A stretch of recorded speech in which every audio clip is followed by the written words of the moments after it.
A jornada espiritual de Paulo, conforme relatada em 2 Coríntios, capítulo 12, é uma das passagens mais inspiradoras do Novo Testamento. Nela, somos convidados a adentrar o universo espiritual do apóstolo, onde ele compartilha suas experiências com visões divinas e a realidade da fragilidade humana. Este capítulo nos oferece um olhar íntimo sobre a relação de Paulo com a graça de Deus, apresentando uma narrativa que toca os fiéis em níveis intelectuais e emocionais. Ao nos juntarmos a Paulo nesta exploração espiritual, ganhamos insights valiosos sobre os desafios e vitórias da fé, enriquecendo nosso caminho cristão. Damos as boas-vindas a você, querido leitor, nesta exploração das Escrituras Sagradas, onde juntos descobriremos ensinamentos que são verdadeiros tesouros para nossas vidas. À medida que nos aproximamos do significativo capítulo 12 da segunda Epístola aos Coríntios, somos introduzidos ao conceito do ministério de Paulo. As discussões sobre viagens espaciais, especialmente nas décadas de 60 e 70, foram marcadas por conquistas impressionantes, como a chegada do homem à Lua. No entanto, essas missões parecem modestas em comparação com as imensas distâncias do universo. Ao calcular as distâncias até Marte ou outros corpos celestes, percebemos que a Lua está mais próxima do que pensávamos. E ao olharmos para as estrelas mais próximas, como a galáxia de Andrômeda, fica evidente o quão limitado tem sido o progresso humano na exploração espacial. De forma intrigante, a Bíblia narra as jornadas de 3 homens ao espaço e seu retorno à Terra. Primeiramente, temos Jesus Cristo, que proclamou ter vindo dos céus. Em seguida, o apóstolo João, que foi transportado aos céus na ilha de Patmos e compartilhou suas visões no livro do Apocalipse. Por fim, temos Paulo, cuja experiência é detalhada neste capítulo 12. Paulo relata que, embora não tenha o costume de se gabar, sentiu-se obrigado a defender seu ministério. Em 2 Coríntios 12:1, ele menciona que não é conveniente se orgulhar, mas que discorrerá sobre visões e revelações do Senhor. No capítulo anterior, Paulo falou sobre os sofrimentos que enfrentou em nome do testemunho de Cristo, onde não encontrou honra, mas sim humilhações. Ele acredita que foi movido pelo Espírito de Deus a compartilhar essas experiências para que ninguém pudesse reivindicar ter suportado mais adversidades do que ele. Sua relutância em se vangloriar é palpável, pois ele está cansado de falar sobre si mesmo e preferiria concentrar-se em Jesus. Contudo, a mentalidade terrena dos coríntios os fazia subestimar não só Paulo, mas também Jesus, mesmo sem se darem conta. É comum que muitos compartilhem histórias de conversão, e apesar de os relatos mais extraordinários serem os mais memoráveis, o fundamental é o papel que Jesus desempenha nessas histórias. Após descrever seus sofrimentos pelo testemunho de Cristo, Paulo prossegue para contar as visões e revelações que recebeu do Senhor. Os Atos dos Apóstolos já haviam documentado a aparição do Senhor a Paulo no caminho para Damasco. Agora, Paulo fornece outra narrativa, afirmando conhecer um homem em Cristo que, há 14 anos, foi elevado ao terceiro céu. Ele relata essa experiência como se fosse de outra pessoa, mas a partir do versículo 7, fica claro que ele está se referindo a si próprio. Apesar de sua proximidade com os coríntios, Paulo nunca havia mencionado essa visão anteriormente, pois para ele, o mais importante não eram suas experiências pessoais, que ele evitava pregar para não cair em orgulho ou presunção. Distante do ego da vaidade, o homem pode perceber o espiritual sem se vangloriar ou impor doutrinas baseadas em experiências pessoais, pois entende que Deus age de maneiras distintas e misteriosas com seus filhos. Essa vivência proporcionou a Paulo uma visão clara de um mundo espiritual acessível pela graça divina. No texto, Paulo declara que foi transportado ao terceiro céu. As Escrituras descrevem 3 céus: o primeiro, habitado pelas aves; o segundo, a esfera das estrelas; e o terceiro, o lar de Deus. Paulo critica a afirmação dos astronautas que não encontraram Deus na Lua, pois eles não alcançaram o terceiro céu, onde se situa o trono divino.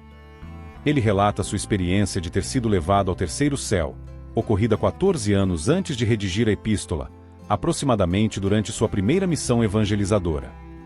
Paulo também ressalta que não sabe se estava no corpo ou fora dele durante a visão, sublinhando que, se nem ele tinha certeza, nós também não podemos ter. Portanto, conjecturas são desnecessárias. Paulo segue nos versículos 3 e 4, contando que conhece um homem que foi arrebatado ao paraíso e ouviu palavras inefáveis que não são permitidas ao homem pronunciar. Ele opta por deixar a experiência a cargo de Deus, pois as vivências espirituais ultrapassam o físico e possibilitam experimentar a presença de Deus e a essência do reino de forma sobrenatural. Reconhecendo o paraíso pelo Espírito Santo, Paulo viu e ouviu coisas que reforçaram sua fé e esperança em Cristo. Mas não deixa que essa revelação dite seu comportamento e ensino, evitando manipular a experiência espiritual dos filhos de Deus. Paulo aborda sua experiência com uma seriedade que transcende o ego e a vanglória, mesmo sob as críticas mais severas.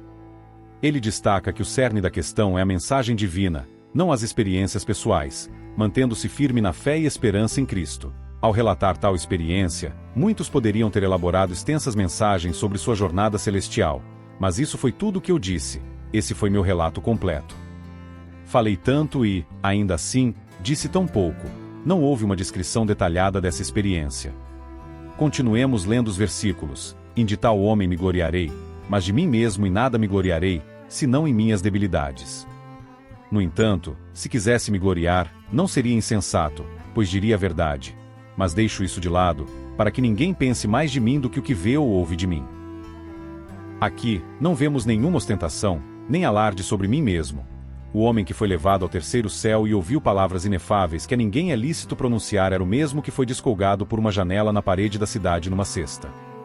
Primeiramente, notemos o que eu, o apóstolo, disse, em de tal homem me gloriarei, mas de mim mesmo em nada me gloriarei, senão em minhas debilidades. Essencialmente, esse homem sem nome que teve esta visão tinha algo de que se gloriar, mas eu, Paulo, na verdade só posso me gloriar em minhas debilidades, o que é exatamente o que fiz em 2 Coríntios, capítulo 11, versículos 30 e 31. Continuo dizendo, e no entanto, se quisesse me gloriar, não seria insensato. Novamente, estabeleço um contraste marcante com os superapóstolos que estavam entre os cristãos coríntios. Eles não hesitariam em se gloriar sobre este tipo de visão, escreveriam livros, fariam fitas e vídeos, e sairiam em turnê para falar sobre tal visão, e se o fizessem, cada um seria insensato. No entanto, eu, Paulo, não seria insensato, por isso não me gloriei nesta visão. Quase podemos sentir que era importante para mim comunicar aos cristãos coríntios que eu realmente tinha tais experiências. Frequentemente, é fácil pensar que os únicos que têm experiências profundas com Deus são aqueles que se gloriam delas constantemente. Eu jamais me gloriei como superapóstolos, mas certamente tive profundas experiências com Deus. A prova dessas experiências profundas estava em minha vida transformada e em meu ministério poderoso e verdadeiro. Por isso, senti que era importante mencionar essa experiência, mas não fazer demasiada ênfase nela. Não estava tentando persuadir os cristãos coríntios. De fato, parei quanto à descrição porque não queria que pensassem que eu era outro superapóstolo. Se os cristãos coríntios pensassem que eu era fraco e diferente dos superapóstolos, isso estava bem para mim. Eu queria que os cristãos coríntios vissem a glória de Deus expressa na debilidade, não que me vissem como alguém grande da maneira que os superapóstolos diziam ser. Agora, vale a pena perguntarmos, por que me foi dada esta visão? Primeiro, foi dada para você e para mim, para que pudéssemos nos beneficiar do que o Senhor mostrou a mim. Segundo, foi dada devido ao que Deus me disse por meio desta visão, o que me sustentou através de todas as provas do ministério e me habilitou a dar tudo o que Deus queria de mim para todas as gerações. Continuemos lendo o versículo 7. E para que a grandeza das revelações não me exaltasse desmedidamente, foi-me dado um espinho na carne, um mensageiro de Satanás, que me esbofeteia, para que não me exalte sobremaneira. Eu, Paulo, disse que estava disposto a falar sobre minhas fraquezas, mas nada diria sobre o terceiro céu, porque me foi ordenado que não falasse sobre isso. Pensamos muitas vezes que Satanás tenta remover os testemunhos de Deus da terra, desferindo golpes contra eles, e para alcançar isso, ele usa, acreditamos, doenças, um espinho na carne. Qual era o espinho que eu, Paulo, tinha cravado em meu corpo? Não sabemos, assim como não sabemos o que vi no céu, e nem qual era o espinho em meu corpo. O interessante aqui é que Deus fechou minha boca e me silenciou. Ele não me permitiu dizer nada a ninguém sobre o ocorrido. Mantive silêncio a respeito disso e não o revelei. Agora, por que Deus me deu um espinho em meu corpo? Foi para me manter humilde, para evitar que me exaltasse desmedidamente. A visão que tive era tão impressionante que teria sido fácil ser exaltado demais pela grandeza das revelações.